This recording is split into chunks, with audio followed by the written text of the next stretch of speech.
ჩემის აზრით არა მარტო ჩემი, არამედ მოსახლეობის უმრავლესობის მოლოდინი გამართლდა. სრულიად დამსახურებულად გაიმარჯვა ქართული ოცნების კანდიდატმა და ცდილობ იყო ობიექტური, გამომდინარე იქიდან, რომ პირველი სამეული კანდიდატებისა ჩემთვის კარგად ნაცნობი ადამიანები არიან და პირადი ურთიერთობა აკავშირებს თითოეულთან. ვფიქრობ, რომ გაიმარჯვა იმ გეზმა, რომელსაც მიყვება საქართველოს უკანასკნელი წლის განმავლობაში და ეს შედეგი, რომელიც თავისი მახასიათებლით ყველაზე უფრო დემოკრატიულია ჩვენი პრეზიდენტების არჩევის ბიოგრაფიაში, ასე ვთქვათ. და ის არ გამოიხატება 80-ზე და 90%-ზე მეტი ციფრით. იგონიშნებს იმაზე, რომ ასთა სხვადასხვაობა არის არსებობის რაღაც ფორმა ჩვენი საზოგადოების და ის, რომ აღარ გაუტაციათ საარჩევნო უბნებიდან მიღებიან პოლიციელებს საარჩევნო ყუთები, როგორც შარშან ამ დროს და მიუხედავად ამისა, მაინც სამართლიანად და დემოკრატიულად ჩაითვალა ის არჩევნები. ამ შემთხვევაში შეგვიძლია ვთქვათ, რომ სუპერდემოკრატიულ გარემოში გამართა მშვიდად და თუ ასე გაგრძელდა, შეიძლება თოთო ბავშვებთან ერთად მივიდეს ხოლმე ამორჩეველი სამომავლოდ არჩევნებზე სრული სიმშვიდით და იმედით იმისა, რომ მათი ხმა არ დაიკარგება. ყველას აქვს თუ არა ასეთი განცდა კანდიდატებისგან, ვერ გეტყვით.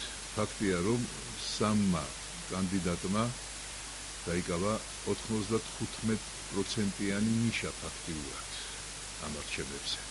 ხოლო დანარჩენ 20, ესე იგი მოსაგონებლად დარჩებათ ის 5%, რომელიც არათანაბრად არის სხვადია მათ შორის განაწილებული. ამიტომ საინტერესო აქვს ჩემის აზრით ციფრების ანალიზი და ესე იგი ჩაფიქრება იმაზე, თუ რატომ დარჩა დამარცხებით ასეთი კმაყოფილი ნაციონალური მოძრაობა.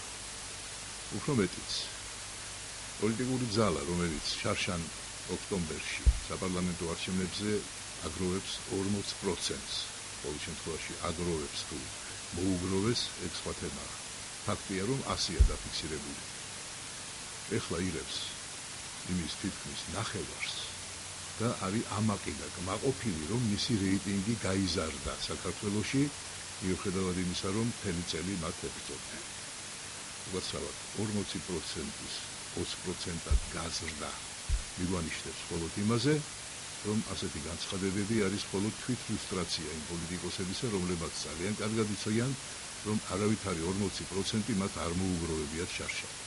და მათთვის 17%-იც კი, როცა გაჟღერდა ეს ფრაზა, საკმარისი იყო იმისთვის, რომ ელაპარაკათ საკუთარი რეიტინგის გაზრდაზე.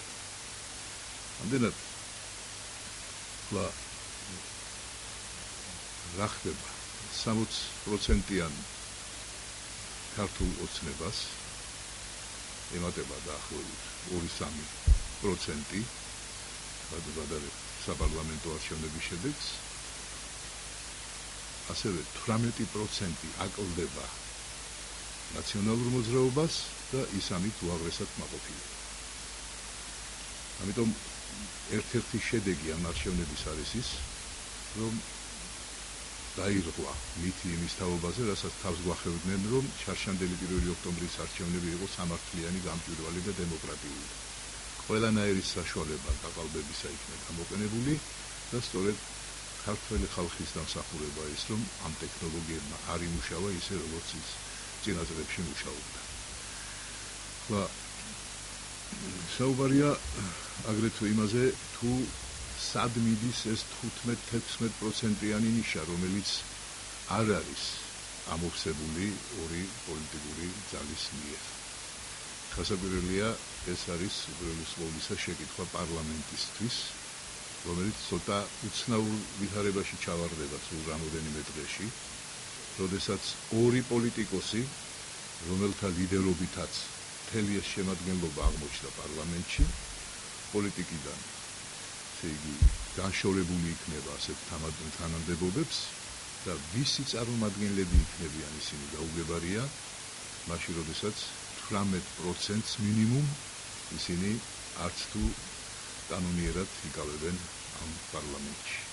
ამიტომ რიგ გარეშე საპარლამენტო არჩევნების იდეა რჩება ცოცხლად, მოსწონს ეს ვინმეს თუ არა, მაგრამ დემოკრატიული საფუძვლები განვითარებისა არ იცვლება იმით, რომ დემოკრატიული არჩევნების შედეგად მივიღეთ მართლაც ნიჭიერი, გონიერი, ნაკითხი პრეზიდენტი, რომელიც კაცთმოყვარებით იქნება უპირველეს ყოვლისა ჩვენთვის მისაღები და რომელიც დაასრულებს ყველანაირ კაცთმოძულებას, რასაც შეიძლება ადგილი ჰქონოდა წინა წლების განმავლობაში. ჩემის აზრით მოსახლეობის აქტივობის ფაქტმა და ეს აქტივობა თითქმის ნახევარი იყო ბოლოდინისა, კიდევ ერთხელ ამტკიცებს, რომ სოციოლოგიური გამოკვლევები ჩვენში არის უკეთეს შემთხვევაში პოლიტიკური ინსტრუმენტი დამკვეთის მხრიდან, ან კიდევ უფრო უარესი, თუ ეს არის აბსოლუტურად არაპროფესიული ქმედების შედეგი. გვახსოვს, რომ გამოკითხულდა 80% იზაშვილდა, რომ აუცილებლად მივალ არჩევნებს. რა მოხდა უკანასკნელი კვირის განმავლობაში იმისთანა, რომ ყველამ გადაიფიქრა აი მეორე ნაწილის 40%-დან. ესეც თემა რასაკვირველია სამომავლო მსჯელობებისთვის, მაგრამ არ ვიცი ამ საათისთვის არის თუ არა აღიარება ამ შედეგისა მესამე ადგილზე გასული პოლიტიკური ძალის მხრიდან, თუ მას რჩება კიდევ რაიმე ეჭვები მონაცემებს შორის, თუმცა განსხვავებები იმდენად სოლიდურია ამ მონაცემებში, რომ ალბათ გაჭირდება რა გარღვევის აღმოჩენაც შეიძლება მოხდეს, რომ შეცვალოს თანამიმდევრობა გამარჯვებული პარტიებისა. ეს ჩემის აზრით კიდევ ერთხელ იქნება საფუძველი საზოგადოების ინტერესის დაკმაყოფილებისა, თუ როგორ მოახერხა რაციონალურმა მოძრაობამ საკუთარი ოცნების სასრულება. ის კი ძალიან კაფიოდ გამოიხატებოდა შემდეგში. ძალიან მალე ჩვენ გავხდებით მოწმენი აგრესიული PR კამპანიის ამ პოლიტიკური ძალის მხრიდან, რომელიც მთელ მსოფლიოს გააბრუებს საკუთარი წარმატებით და ქვეყნის წარმატებას წარმოაჩენს იმ ფაქტს, რომ საქართველოში თურმე საპრეზიდენტო არჩევნებმა საბოლოოდ დაამკვიდრა ორპარტიული დემოკრატია. ეს გავსად ამერიკის შეერთებული შტატებისა. მუდმივი მცდელობა ამერიკის მიბაძვისა, ფიქრობ, არა მხოლოდ ნაციონალური მოძრაობის მხრიდან, შეიძლება გახდეს საფუძვალი ახლა ორპარტიული დემოკრატიის მიმართ დიდების ოდა, რომ შევქმნათ და შევასრულოთ ყოველ დილას. ფიქრობ, საქართველოს მოსახლეობა იქნება ის სუბიექტი, რომელიც არც თუ შორეულ მომავალში ადგილობრივ არჩევნებზეც დააზუსტებს არსებობს თუ არა საქართველოში ორპარტიული დემოკრატია და შეიძლება თუ არა ორი პარტიის დემოკრატია შედგებოდეს ერთი ისეთი პარტიისგან, რომელიც თავისი კაცმოძულებით გამოირჩეოდა წლების განმავლობაში.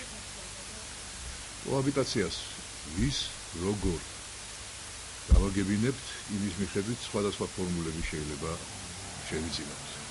კოაბიტაციას თუ იმას არ ქმევდნენ, რომ აი წინა საარჩევნო პერიოდში ყველა ერთმანეთს უღიმოდა პარლამენტში და ენას უჩვენდა, მაშინ ამის აუცილებლობა აღარ არის. მაგრამ თუ კოაბიტაცია შემოტანილია როგორც ტერმინი სამართლიანობასთან დასაპირისპირებლად, უკაცრავად, მაგრამ ასეთ მიდგომას საფრთხე უფრო მეტი აქვს, ვიდრე სიკეთის მოტანის პერსპექტივა. აი ეს მას თუ გამიჩნევთ ხო გაიდა. თუ არა და ტყუილ ლაპარაკობთ.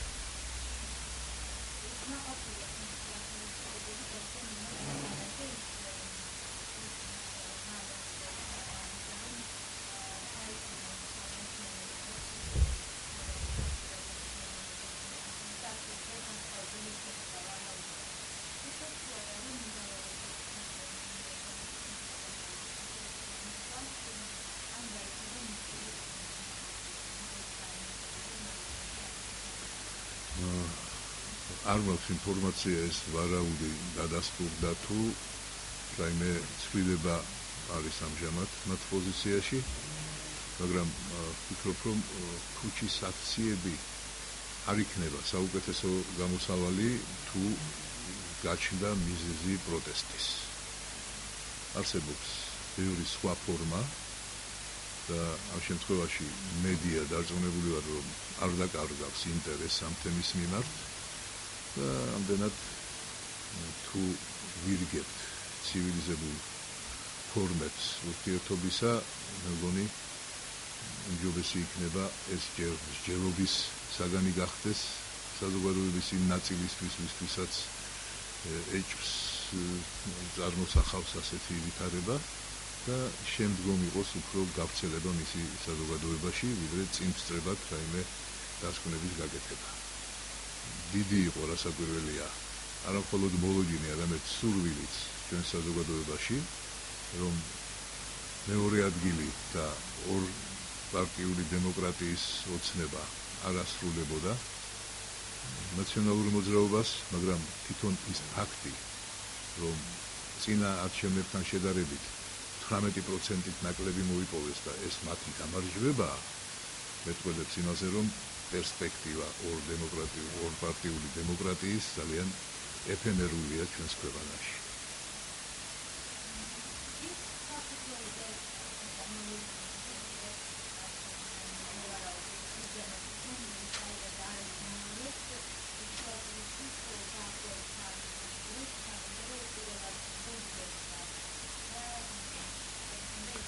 ალბათ ყველა საფუძველს თავისი ეჭვისა გამოაქვეყნებს ეს პოლიტიკური ძალა, საკმარისზე მეტი რესურსი გააჩნია მას მისთვის, რომ დაარწმუნონ საზოგადოება საკუთარ სიმართლეში, თუ ეს ასეა. ამიტომ ნუ გავასწრებთ მოვლენებს, ჯერჯერობით ციფრები, რომელიც გამოქვეყნებულია, ამის საფუძველს არ იძლევა, რადგან არ გვაქვს შესაბამისი ინფორმაცია. ხოლო თუ ვჟელობთ რამეზე ისე, რომ არ გვაქვს ინფორმაცია, ეს უფრო კითხავობის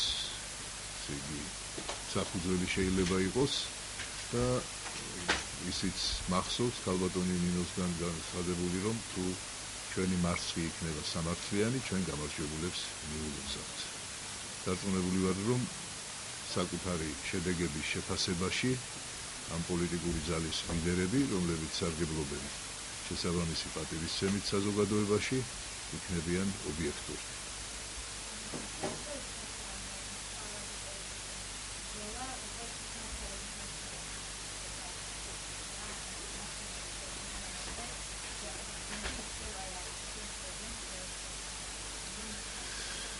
მთავარი პოზიტივი ჩატარებული არჩევნებისა ჩემთვის გახლავთ ის, რომ მოახლოვებული ვილნიუსის სამიტზე საქართველოს დელეგაციას არ უხელმძღვანელებს მიხეილ სააკაშვილი.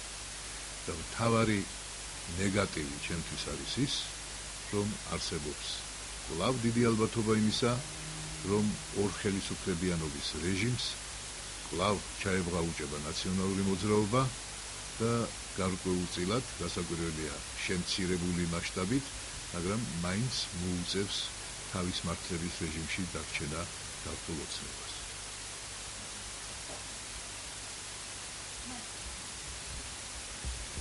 მადლობთ თქვენ გასაგებად.